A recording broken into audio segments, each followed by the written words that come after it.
Good afternoon, I'm Malcolm Jordan and this is your Midday News Fix for Wednesday the 14th of August. Police are investigating an incident where meth-laden lollies have been given out in Auckland City Mission food parcels. The Rinda-branded pineapple lollies were donated to the mission, which gave them out in an unknown number of food parcels. A recipient told them the lollies had a funny taste, so they had them tested, which showed potentially lethal levels of methamphetamine. Drug Foundation Executive Director Sarah Helm says results show they're 100% meth. The weight of the lolly itself is 3 grams, which could indeed represent up to 300 doses, which would be fatal if somebody was to consume all of that. All stops are being pulled out to keep New Zealand's lights on. Our biggest gas user, global methanol manufacturer Methanex, will shut down its Kiwi operations until October and is redirecting its gas to Contact Energy and Genesis Energy. It'll let them generate more power to combat a supply shortage that sent power prices skyrocketing.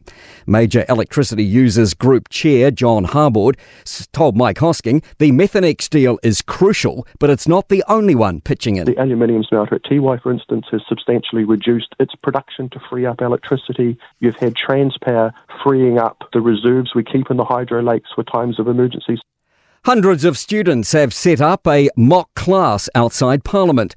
Wellington Girls College has closed this week after discovering its main block is quake-prone, which its principal claims the government knew and didn't tell her.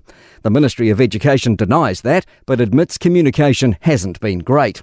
Students have set up desks, laptops and textbooks on the lawn and held a mock quake drill. Head girl Lucy Pottinger says they feel in the dark. It's not really aimed at Parliament or the government, mostly just the Ministry of Education, just for them to know how much this is affecting us in our learning. Labour's leader says sanctioning beneficiaries having children will push more kids into poverty.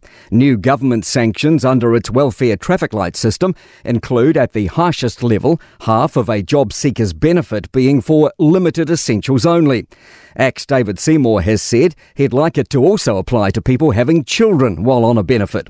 Chris Hipkins told Newstalk ZB Canterbury Mornings that's short-sighted. Kids growing up in poverty creates a whole host of issues that ultimately we, the taxpayer, the public, ends up paying for in the longer term. Injuries found and not found on Pauline Hanna's body after her death have been detailed as Philip Polkinghorne's murder trial continues. The Auckland eye doctor is accused of murdering his wife Hannah in 2021. His defence claims she killed herself. Newstalk ZB's Chelsea Daniels says pathologists have outlined her injuries like hemorrhages and bruises. She says they also talked about injuries she didn't have. We didn't see any bruises on her neck, no scratches or any other injuries on her to suggest that she was clawing at someone fighting for her life, say. To sport, mid-quarter Kimiora Poi will shift from the mainland Tactics to the Southern Steel next to ANZ Premiership netball season. All Blacks outside back Will Jordan is adamant All Blacks coach Scott Robertson can get back on track after a wobble against Argentina. And England Test cricket captain Ben Stokes has been ruled out for the remainder of the Northern summer after suffering a torn hamstring.